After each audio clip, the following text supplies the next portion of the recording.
और अब तक की सबसे बड़ी खबर आपको बताएं, भवानीपुर में बड़ा उलटफेर हो गए। भवानीपुर से चुनाव हार गई ममता बनर्जी। शुभेंदु अधिकारी ने ममता को फिर एक बार हरा दिया। 11,000 से ज्यादा वोटों से ममता हार गई। बहुत बड़ा उलटफेर। आज की टीएमसी की खबरों में सबसे बड़ी टीएमसी के लिए जो खबर है वो यही है, ममता को फिर से शुभेंदु अधिकारी ने हरा दिया।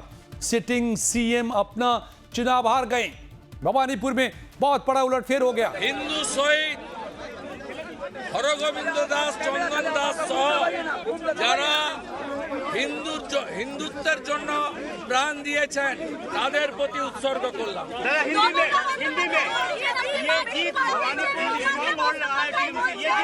ये बहुत जरूरी था, ममता बनर्जी का हराना बहुत जरूरी था। ममता बनर्जी का राजनीतिक संन्यास अभी हो गया है। 21 में नंदीग्राम में हारी, इस बार हार गया।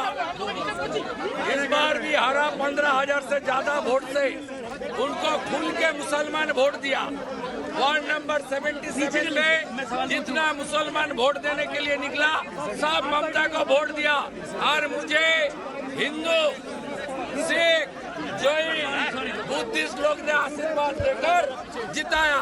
ये जीत हिंदुत्व का जीत है, ये जीत बंगाल का जीत है, ये जीत नरेंद्र मोदी जी का जीत है। ममता बनर्जी यहाँ आई थी, आरोप लगा रही है कि उनके साथ उन्होंने 15 राउंड तक थी।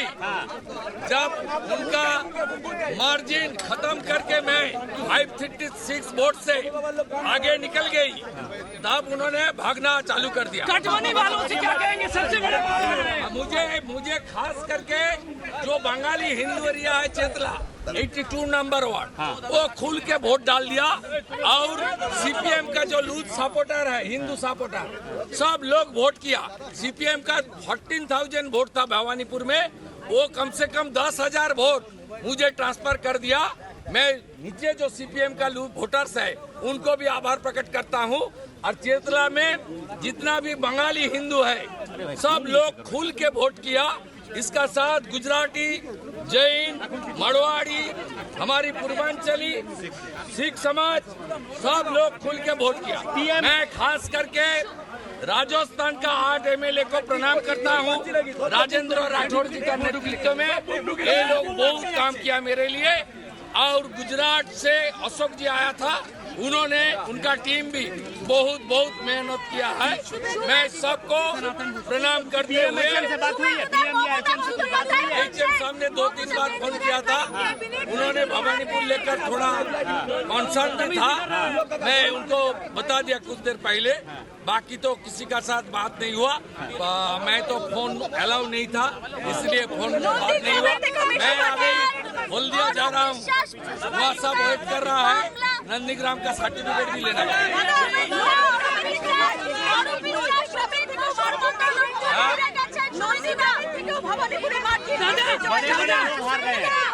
নন্দীগ্রামে মুসলমান বেশি ছিল, মার্জিন কম হয়েছে। 66,000 মুসলমান ছিল, ওই জন্য মার্জিন কম হয়েছে। এখানে 35,000 মুসলমান ছিল, তাই মার্জিন বেশি হয়েছে। মুসলমান ভোট দেয়নি, মুসলমান ভোট দেয়নি। মুসলমান তার আসল লোককে হিজাব পরা মমতাকে ভোট দিল।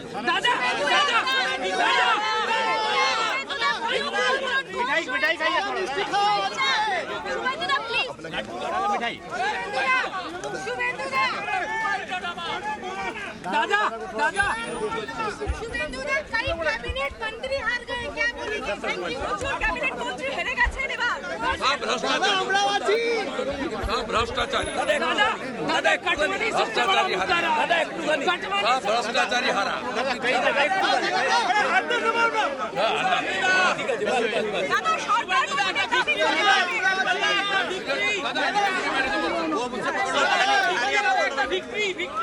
সরকার গঠনের দাবি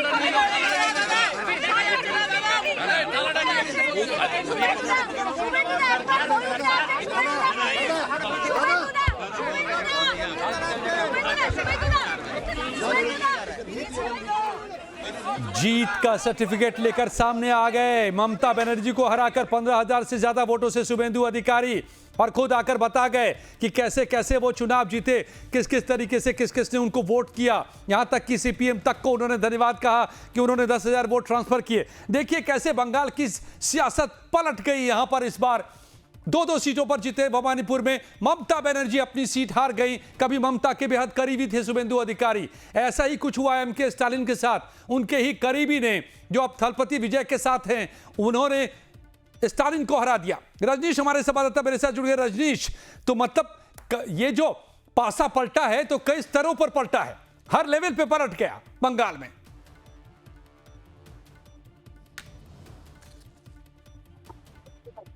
हेलो रजनीश, आप सुन पा रहे हैं?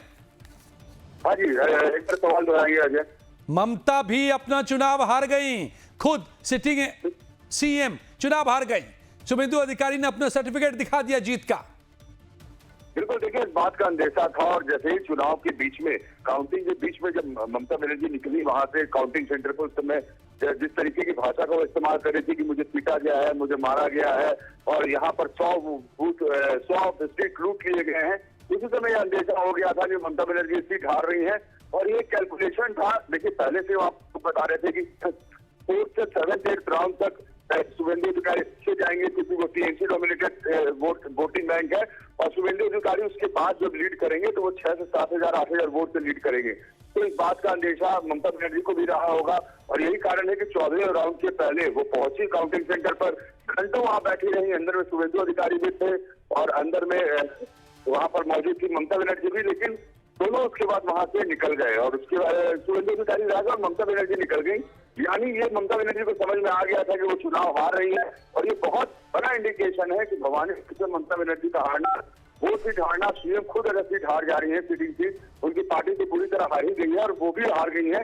यानी विधानसभा वो नहीं पहुंच पाएंगी, लीडर ऑफ अपोजिशन का दर्जा उन्हें नहीं मिल पाएगा। तो ये बहुत बड़ी हार है और ये कहीं ना कहीं बंगाल ने एक संदेश दिया है कि न तो टीएमसी हारी है बल्कि खुद ममता बनर्जी इस चुनाव को हार गई। और ममता बनर्जी का जो बॉडी लैंग्वेज था, जब मैं उनसे सवाल कर रहा था, वो बहुत ज्यादा गुस्से में थी और बार बार कह रही थी कि मुझे पीटा गया है, मुझे मारा गया है। तो वो जिस लैंग्वेज का इस्तेमाल कर रहे थे उससे ऐसा लग रहा था कि बौखलाहट उनमें बहुत ज्यादा थी। जी, तो जनता जब मन अपना बदलती है तो किस हद तक, और संदेश देती है, सबक देती है तो किस हद तक, ये तस्वीरें, ये नतीजे बता रहे हैं। बहुत बहुत शुक्रिया रजनीश आपका इस अहम जानकारी के लिए। शुभेंदु अधिकारी ने ममता को फिर एक बार हरा दिया। 15,000 से ज्यादा वोटों से जीतने का दावा खुद कर गए, अपना सर्टिफिकेट दिखा गए। तो काउंटिंग सेंटर से निकलने के बाद ममता बनर्जी ने क्या कुछ कहा था, यह भी सुनते चलिए। I gave my complaint at 4 o'clock. The RO. I complained DO. I complained CO West Bengal. Even I sent all the SMS to Manoj Agarwal. But they are not doing anything. They are not allowing me also. Do you think it is winning? It's a immoral victory, not moral victory. Immorally, whatever election commission has done with the central forces and prime minister and home minister, it is totally illegal and we will ask for counter mandate. It is totally loot, pura loot. We will bounce back. ये illegal victory है, ये immoral victory है, ये अवैध जीत है, ये immoral है, अनैतिक जीत है। ममता बनर्जी ने इस अपनी हार को अभी भी स्वीकार नहीं किया है, अभी भी उन्होंने जनता के मैंडेट को मंजूर नहीं किया है। उन्होंने साफ तौर पे कह दिया है कि ये prime minister, home minister, election commission ने जिस तरह से जो कुछ किया उसकी वजह से ये हार उनकी हुई है। ये जो जीत है बीजेपी की, ये इमोरल है, इलीगल है। तो क्या चैलेंज करेंगी इसको? कानून की अदालत में फिर जाएंगी, सुप्रीम कोर्ट में चैलेंज करेंगी, इसके भी आसार हैं। तो पीएम मोदी ने 9 अप्रैल को भवानीपुर में भविष्यवाणी कर दी थी कि 2021 में नंदीग्राम में जिस तरह से दीदी हारी थी, 2026 में भी भवानीपुर में हारेंगे और बंगाल का शेर शुभेंदु अधिकारी जीतेगा। जो कमाल 5 साल पहले नंदीग्राम ने किया था, इस बार वही हाल भवानीपुर में भी होने जा रहा है। पूरे बंगाल में होने जा रहा है।